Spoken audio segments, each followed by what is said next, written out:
Hey troops, welcome back to the channel. We've got another update for Ukraine. Haven't done one of these in a while. There's quite a bit of news coming out about draft dodgers in Russia, so I thought I'd get amongst it today, guys. First things first, like, share, subscribe to the channel. Thanks for being here. And what we're going to get into at the very beginning of this video is a little bit of the Russian offensive campaign assessment, starting with an article that talks about legislation that's been passed in the Kremlin to authorize different uses of getting Russian draft dodgers to the front line. So there's a lot going on, guys. What I'm going to do is I'm going to experiment about with a couple of different screens. This is the first one. I want to see if it works. Let me know, guys. But let's just get straight into this. So according to what is the date?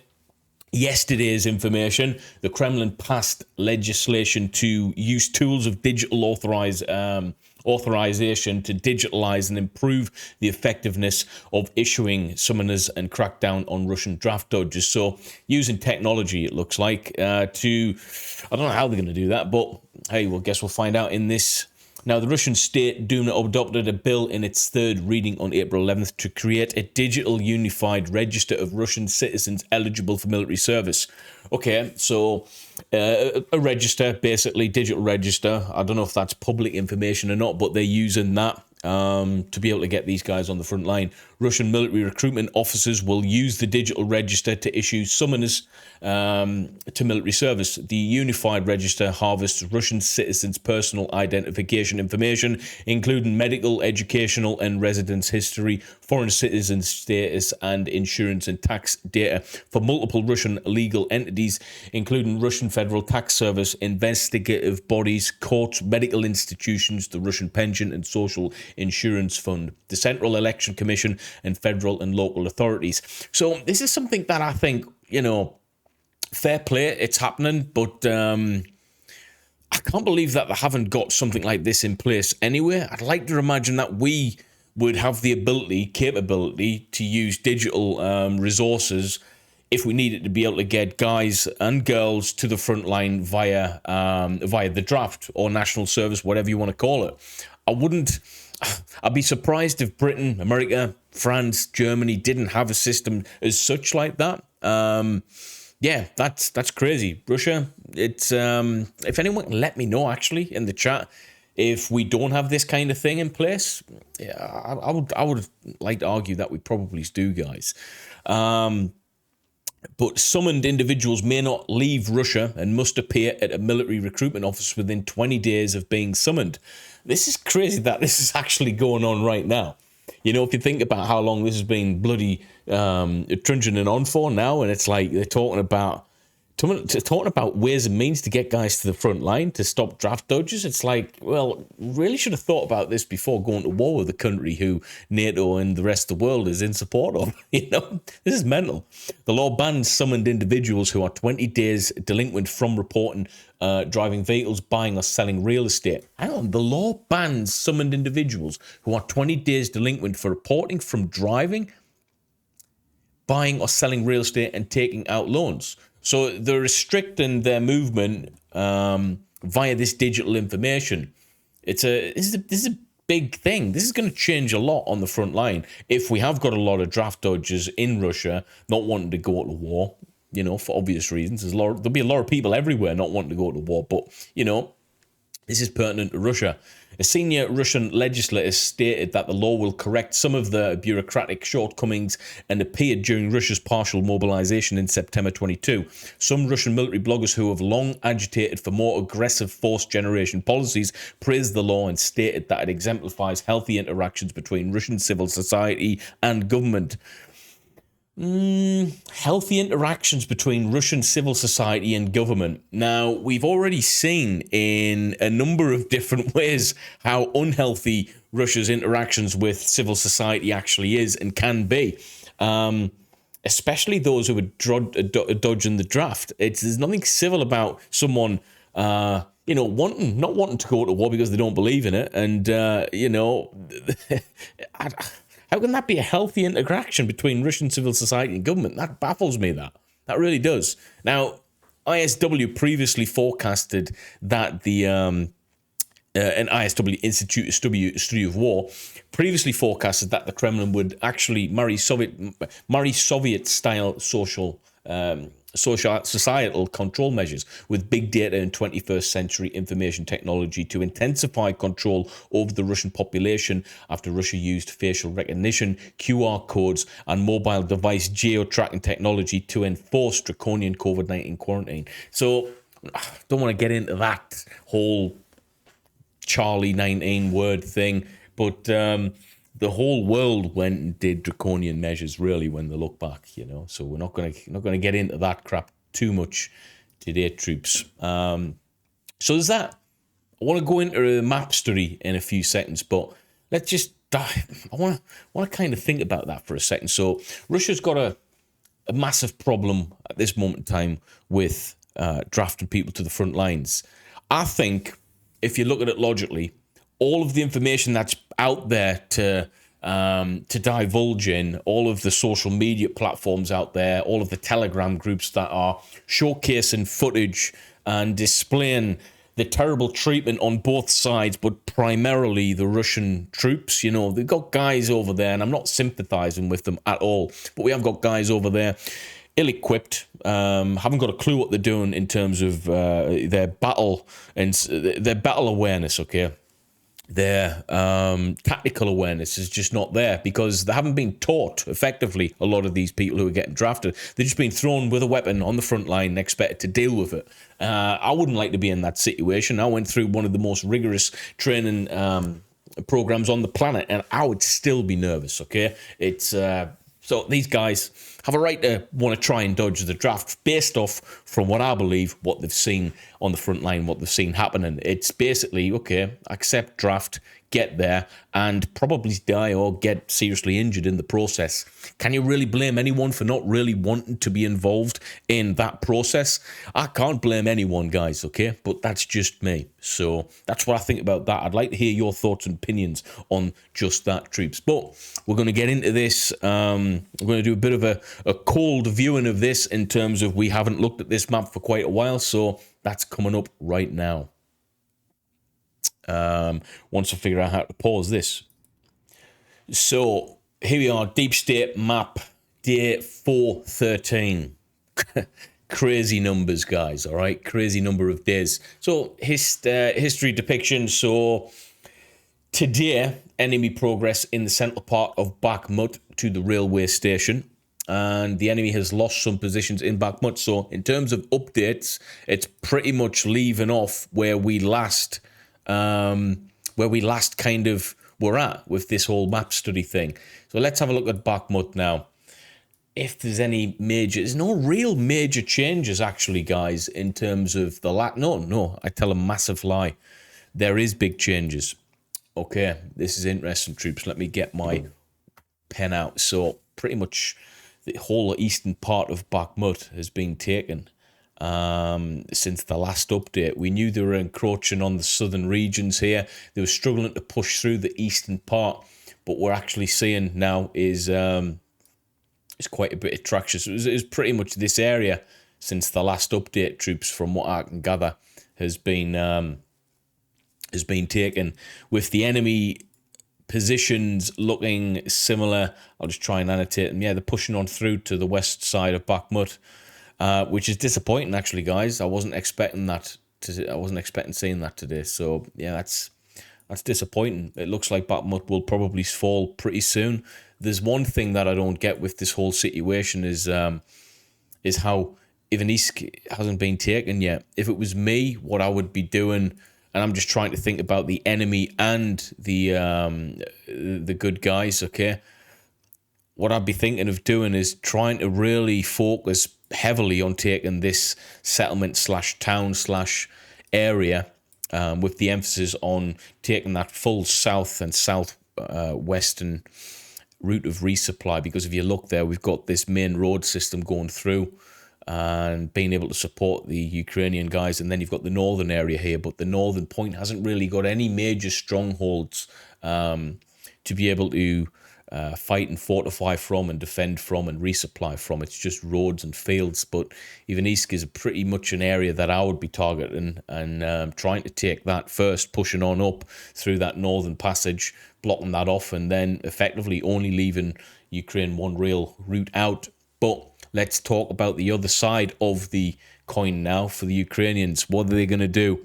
I mean, little old me, what am I going to be able to add to this in terms of my experience and stuff? Well, quite the opposite is, they need to be able to keep this area to the best of their ability and defend this area, because this obviously allows them a good resupply route, which is here. It allows them an opportunity, a fallback position as well from Bakhmut. It's important that they try and hold this position as best as they possibly can, and maybe even fan out a little bit, to keep this area of operations, largely spread. But in terms of the nearest areas, there's nothing really other than Krishkivka, if you look a couple of clicks south of that position, which is already under Russian control. So it's looking bleak unless you can really fortify and reinforce these areas with troops and munitions and weaponry. It's looking pretty difficult. How are you going to do from that point? Let's just say hypothetically they are defending this area well and using it appropriately to be able to funnel troops to the front lines of Bakhmut. Well, just look what's surrounding Bakhmut, guys, okay? They can't really focus on Bakhmut at this moment in time, expecting to be able to hold it when this much land to the east of it and the north and south of it is under Russian occupation. So it's looking pretty bleak. If you give me the opportunity to have the correct amount of troops and a good amount of reinforcement, etc., I probably wouldn't take Bakhmut now. I'd probably just leave it to the Russians and try and take other areas north and south of that, these little areas and settlements, because Bakhmut's destroyed now anyway. No real tactical significance, although it's better to have it than not. But it's not looking good in those areas where it has been updated troops. But let's look at some news articles now.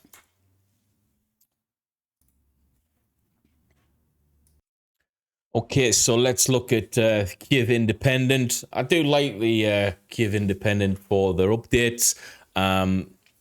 I think they're semi-accurate on a lot of the things that they say, okay? Some people might disagree, but Ukraine war latest. Wagner claims capturing 80% of Bakhmut. Ukraine denies Russian success.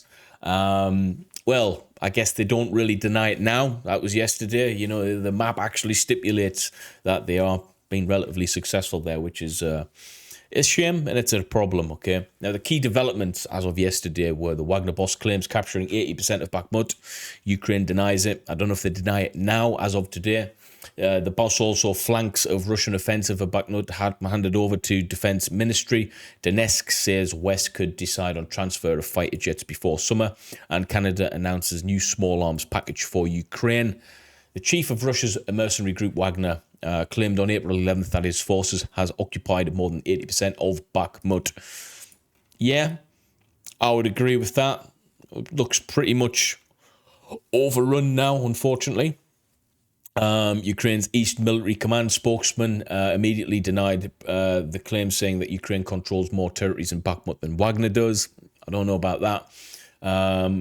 He's saying, I can confidently state that Ukrainian Defense Forces control a much larger percentage of the territory of Bakhmut, adding that he was just in touch with one of the commanders of the brigade defending the city. I wonder if that has changed since then in terms of their opinion. The clash between Ukraine and Wagner comes amid a more 8-month-long battle over Bakhmut. That's crazy that it's been that long, so I can't believe that. A city with a pre-war population of 70,000 people had largely been reduced to rubble. Also, yesterday, Prigozhin said in a video with his mercenaries he's had handed over and left and right flanks near Bakhmut to the Russian Defense Ministry, namely airborne forces. Despite the high casualty rate that both sides are reportedly suffering, Ukraine has made it clear that it will defend Bakhmut as long as it can. Is that really a good idea, troops? Sometimes you've got to, I don't want to use the word tactically withdraw. Maybe that's why Russia hasn't really intensified their operations in Ivanisk, in this area. Maybe it's a bit of a route out, okay, listen, just have this little place here, move on out, you know, don't worry about it. Safe passage out. That's what I think could be happening. He admitted earlier in April that Ukraine forces were not retreating and had organised defence along the rail line in an area with multi-storey buildings in the western part of the city. Railway line, where is this? Where is this railway line? Is it here? Is it? It's there, isn't it? Is that right? I can't see clearly on here. Or it might be this area. Yeah, this could be it. That looks like it. I don't know. Could be some form of train station, train route or something. I can't see clearly, troops. Or is it here? No. That's central. No. Oh, well. While media reports of Ukraine forces taking heavy losses due to Russia's seemingly never-changing, never-ending stocks of ammunition painted on burial front lines scenery, Zelensky has insisted that defending Bakhmut is important to protect key eastern cities, Kramatorsk and Slovyansk. Where are those? Right, where are those? Kramatorsk and Slovyansk. Can't see where they're talking about directly. Kramatorsk. Oh, right. Okay. So, right. What is he saying there? Bakhmut is important to protect key eastern cities. It's obviously it would be helpful to have it, but I think we need to look more at these areas northward. Okay, you've got quite a lot of settlements along the way that Russia would have to take. You've got loads of little areas, so it's a long time before these areas could be potentially overrun. A long way off, I think. I don't know why he's worried about that yet. I don't think Russia has that much momentum to be able to warrant that kind of opinion. As the Battle of Bakhmut rages on, tensions have been rising between Wagner and Russian Defense Ministry. The Institute said, based think tank analysing the war in Ukraine, said Moscow is trying to discredit Prigozhin and accused him of pursuing political objectives that endanger Wagner force in Bakhmut. Okay. Yeah, this guy's been a bit crazy, hasn't he? We're going to leave the rest to that, guys. But yeah, so what was we talking about the first part in terms of the draft? So the draft is a problem, it seems, for Russia. They might have come up with a solution for it. I guess time will tell. Hopefully it doesn't work for Ukraine's sake. Ukraine is giving up quite a lot of land in Bakhmut, probably is in and around 80%. Those areas potentially affect other areas in terms of Slovyansk and Kramatorsk. Not directly, not immediately, but yeah, Zelensky seems to think that losing Bakhmut would affect these areas. I think it's a matter of pace and timing, really. I don't think it directly affects it. But yeah, Bakhmut is a major area. Is it a major strategic area? I don't think it is directly. So I don't know. Maybe we need to rethink about how we tackle the other settlements in and around Bakhmut, especially the big areas such as Kramatorsk and Slovyansk, before troops actually be able to advance there. You know, because that would be quite damaging. You know, so I can understand why Zelensky's worried in that way. But Bakhmut, yeah, quite disappointed, to be honest with you. I was expecting to see a lot less of Bakhmut took over, but it's been a while since we've done one of these, and yeah, it's looking like it's the end of Bakhmut, to be honest with you. What do you guys think? Troops, if you like these videos, please consider like, sharing and subscribing. And if you want to support us more, you can do so by joining the Patreon. Reason why I tell people to join Patreon now is because I can put ad-free, uncensored content there. I do combat footage breakdowns, that sort of thing. The reason it's important to be able to do that is because it shows what's actually going out on the ground on both sides, and I can accurately depict what's going on and give my honest opinion based on my limited experience in the Royal Marines, but the thing that I am experienced in is infanteering, okay? And I can understand the mindset of the individual in an infantry group. So the information I give there is quite pertinent, and it gives you a different understanding of the situation over there, guys. So make sure you join the link in the description. It costs literally pennies, okay? So please do that, and it's helping me do these videos every day. If you haven't made it this far, drop a comment below. I want to say hi and thanks to you guys. And if you want to become a member just for the crack of it, then press the join button, troops. It's that simple. Other than that, I'll see you next time. Peace.